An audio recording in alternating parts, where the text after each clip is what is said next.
அண்மை செய்தி 2538 பணியிடங்களுக்கு பணம் பெற்றுக்கொண்டு நடந்திருப்பதாக அமலாக்கத்துறை கடிதம் அனுப்பியிருக்கிறது. விவரங்களை தர இருக்கிறார் செய்தியாளர் முரளி. விவரங்களை வழங்குகிறார். வணக்கம்.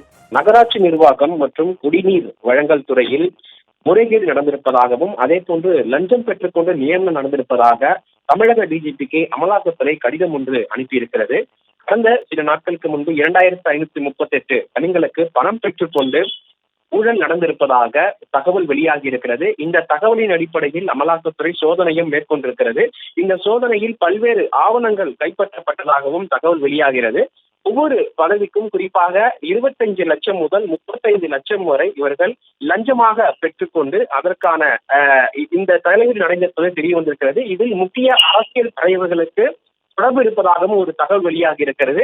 அது மட்டும் இல்லாமல் 2025ஆம் ஆண்டு ஆகஸ்ட் மாதத்தில் குறைந்தது 150 தேர்வர்களுக்கு நியமன ஆணைகள் வழங்கப்பட்டதாகவும் அமலாக்கத்துறை குற்றம் சாட்டி இருக்கிறது. இந்த நிலையில் கடந்த 2024ஆம் ஆண்டில் தொடக்கத்தில் அறிவிக்கப்பட்ட 2538 பணியிடங்களான உதவி பொறியாளர்கள், நகர திட்டமிடல் அதிகாரிகள், இளநிலை பொறியாளர்கள் மற்றும் சுகாதார ஆய்வாளர்கள் தேர்வு செய்யப்பட்டிருக்கிறார்கள்.